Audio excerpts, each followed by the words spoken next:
Hello नमस्कार सखींनो, उज्ज्वलाच kitchen कट्ट्यामध्ये आपल्या सर्वांचं स्वागत। तर हे आज आहे ना, आपण दुधी भोपळ्याची भाजी बनवणार आहोत।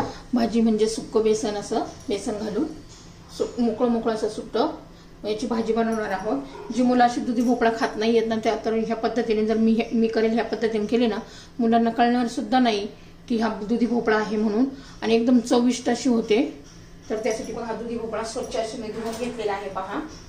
तर तो थोडासा आपण कट करूया। तो चेक करून बघायचा, तो कडू असेल तर अजिबात वापरायचा नाहीये दुधी भोपळा। थोडासा मी आता खाऊन बघते, कडू आहे का कसा। नाही, अजिबात कडू नाहीये।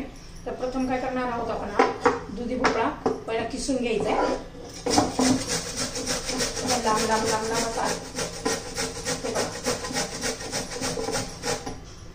साल पण नाही काढायची।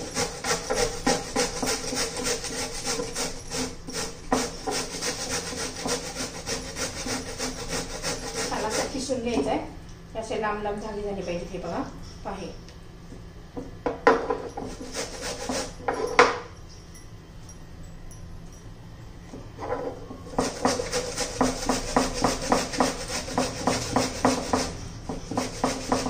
आधी धुवून घ्यायचा, नंतर आपल्याला अजिबात खूप किसल्यावर ठेवायचा नाहीये, त्याचे सपत जातात। आणि दुधी भोपळा हा खूप हेल्दी असतो।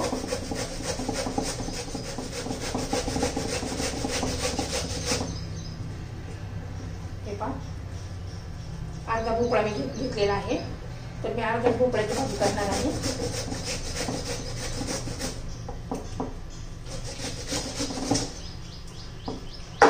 हे पहा, आपला किसून झालेला आहे। आता पटकन होतो किसून।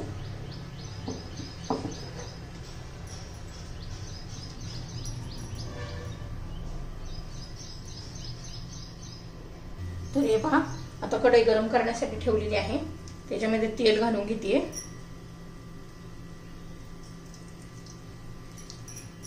एक चमचा तेल घातलेला आहे। तेल आता गरम होऊ देऊया, चांगलं असं गरम होऊ द्यायचे तेल आपल्याला। हा पदार्थ आहे ना, खानदेशी हा पदार्थ आहे। खानदेशामध्ये हा पदार्थ खूप फेमस आहे, घरोघरी केला जातो हा नेहमीच्या नेहमी।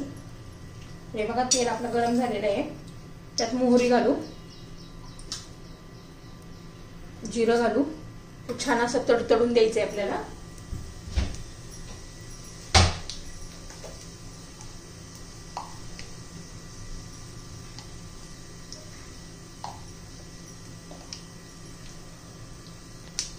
हे पहा, छान असं तडतडलंय, त्यात थोडासा चिमूटभर हिंग घालायचंय, एक चमचा लसूण पेस्ट, एक चमचा आल्याची पेस्ट। आलं लसूण जरा जास्त घालायचं भाजीला, म्हणजे छान लागते। तुमच्याकडे कढीपत्ता असला तर तो पण घालायचा, चिरून घातला ना म्हणजे छान असा फ्लेवर येतो भाजीला त्याचा। अख्खा घातला का आपण काढून टाकतो, त्यासाठी कढीपत्ता चिरून घालायचा आहे। आता हे पण छान असं आलं लसूण पेस्ट पण परतली गेली आहे। आता पीठ घालायचं आहे।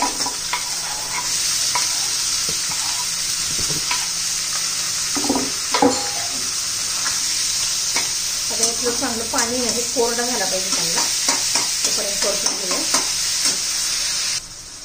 हे पहा, 2-3 मिनिटं झालेले आहे, आणि अजिबात झाकण ठेवायचं नाही।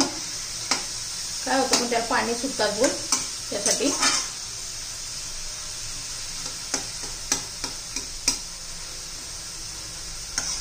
त्याचं बऱ्यापैकी पाणी कमी झालेलं आहे पहा।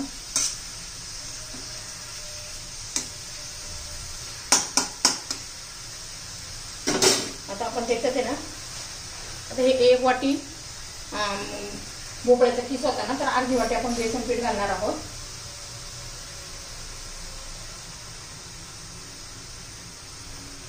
जास्त पण नाही घालायचं, कारण दुधी भोपळ्याची पण टेस्ट लागली पाहिजे त्यासाठी। हे पण मी एवढं घातलेलं आहे, अर्धी वाटीचं माप आहे ते। आता त्यात बाकीचे गरम मसाले घालून घ्यायचे, थोडीशी हळद घालू, छान कलर येतो मग। लाल तिखट घालायचे तुमच्या चवीनुसार,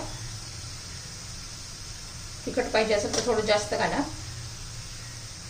मी 1.5 चमचा घातलेला आहे, आम्हाला तिखट आवडतं. थोडीशी धना पावडर घातली आहे.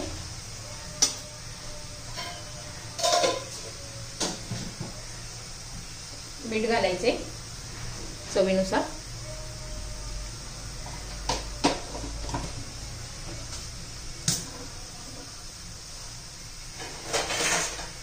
आता याच्यावर झाकण ठेवायचे पहा. थोडी एक वाफ येऊ द्यायची आहे. हे पहा, आता झाकण काढून पाहूया. 2 मिनिट मी असं झाकून ठेवलं होतं. आता मस्त असं हलवून घेऊया.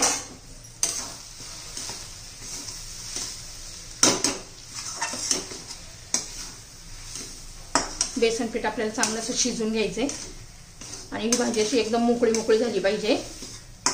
थोडा वेळ लागतो पण छान भाजी खूप छान लागते.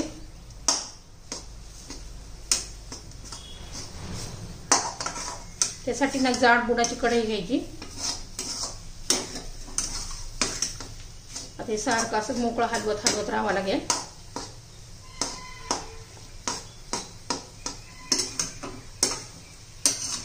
आता पुन्हा झाकण ठेवूया 2 मिनिट.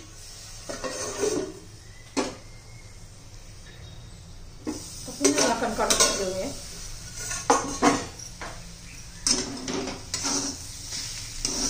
किती छान असा कलर यायला लागलेला आहे. त्याची एकदम एकदम असं हलवत राहायची.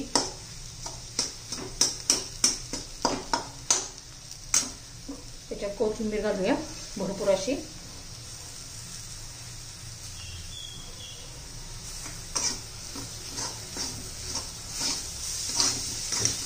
भात जरा कोरडी कोरडी व्हायला लागलेली आहे.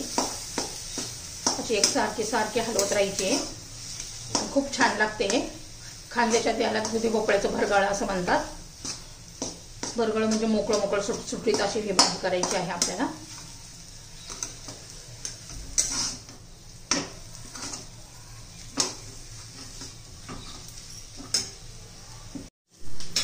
तर हे पहा 10-12 मिनिटं लागलेले आहे सुट्ट होईपर्यंत. थोडा वेळ लागतो पण छान होते भाजी. हेल्दी अशी आपली ही भाजी तयार झाली. दुधी भोपळ्याचं मोकळी भाजी अशी केलेली आहे. सुक्क बेसन म्हटलं तरी चालेल. दुधी भोपळ्याचं पहा किती छान झालं का. एकदम असं मोकळं खानदेशी पदार्थ आहे हा. तुम्हाला जर ही रेसिपी आवडली तर लाईक शेअर आणि सबस्क्राईब नक्की करा. म्हणजे तुम्हाला माझ्या रेसिपीच्या रोजच्या नवनवीन व्हिडिओ पाहायला मिळतील. बघा आपली ही रेसिपी तयार.